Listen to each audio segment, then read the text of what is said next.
السلام علیکم ورحمۃ اللہ وبرکاتہ۔ ناظرین کرام، امید ہے کہ آپ بخیر ہو۔ ایک سوال کیا ہے، یہ مسئلہ بھی معلوم کیا ہے ہماری ایک بہن نے۔ وہ کہتی ہے کہ ہمارے شوہر نے ہمیں طلاق دے دی اور ہم حنفی مسلک سے تعلق رکھتے ہیں، اور انہوں نے ہمیں 3 طلاق دینے کے بعد چھوڑ دیا، اور پھر ان کو کچھ پچھتاوا ہوا تو انہوں نے مختلف عالموں سے جا کر معلوم کیا۔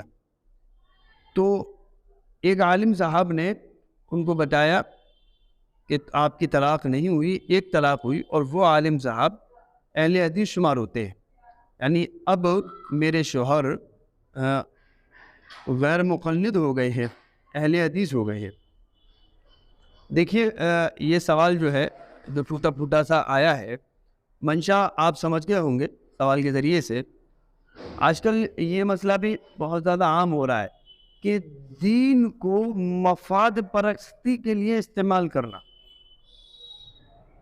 بالکل، اگر ہمارا مطلب نکل رہا ہے تو ہم دین کو لا رہے ہیں، اور ہمارا اگر مطلب نہیں نکل رہا تو جیسا ہمارا جی چاہ رہا ہے ویسے ہم کر رہے ہیں۔ جو یہ سوال کیا گیا ہے کہ ہمارے شوہر نے ایسا کیا ہے تو کیا یہ صحیح ہے، طلاق ہوئی یا نہیں ہوئی، ان کا معلوم کرنے کا منشا یہ ہے۔ تو پہلی بات تو یہ کہ اگر انہوں نے 3 مرتبہ طلاق دے دی ہے تو صراحتاً طلاق ہو گئی، بالکل طلاق ہو گئی، اور کوئی گنجائش نہیں ہے اس کے اندر۔ اب وہ یہ کہتے ہیں کہ میں غیر مقلد ہو گیا یا اہل حدیث ہو گیا، اور کسی انہوں نے غیر مقلد عالم سے، اہل حدیث عالم سے معلوم کر لیا کہ مسئلہ، اور انہوں نے اپنے طریقے سے جو انہوں نے سمجھا وہ بتا دیا کہ طلاق نہیں ہوئی، اور وہ کہتے ہیں کہ میں نے عالم سے معلوم کیا طلاق نہیں ہوئی، تو آپ یقین جانیں ان کی بات بالکل نہ مانیں، بالکل نہ مانیں۔ اول تو یہ، اگر وہ یہ کہتے ہیں کہ میں غیر مقلد ہوا تو طلاق دینے کے وقت میں وہ حنفی تھے، تو ظاہر ہے حنفی مسلک کے اعتبار سے طلاق ہو گئی، تو اب تو کوئی مسئلہ ہی نہیں بچا۔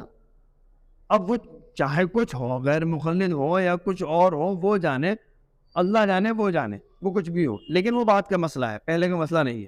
تو طلاق تو بہرحال ہو گئی، تو لہٰذا اس غلط فہمی میں بالکل نہ رہے کہ طلاق نہیں، طلاق ہو گئی۔ لیکن اب میں ایک بات یہ کہوں گا، کیا اس طرح سے اپنے مطلب کے لیے دین کا استعمال کرنا یا مسلک کو بدلنا درست ہے؟ قطعاً درست نہیں، بالکل درست نہیں، غلط ہے۔ اللہ کے یہاں یہ پکڑ کا باعث ہے۔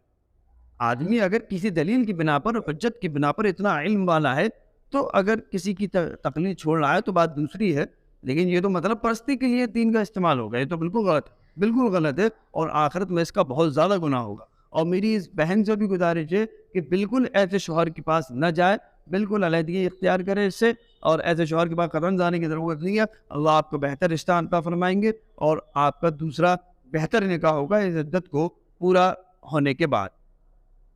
ایک چھوٹی سی بات انہوں نے نیچے لکھی تھی کہ میرے پیٹ میں بچہ ہے۔ تو پیٹ میں بچہ کا مطلب یہی ہے، 2 مطلب ہے۔ ایک تو کیا کچھ نرمی ہے،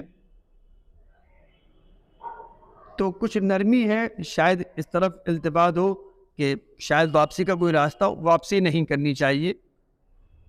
صرف یہ سمجھ لیجیے کہ وضع عمل عدت پوری ہو جائے گی، آپ کا بچہ جس دن پیدا ہو جائے گا، دنیا میں ظاہر ہو جائے گا، اس دن آپ کی عدت پوری ہو جائے گی، اور قطعاً بچہ پیٹ میں، اس کی پرورش کو لے کر فکر کرنے کی ضرورت نہیں ہے، اللہ کے حکم کو دیکھنے کی ضرورت ہے۔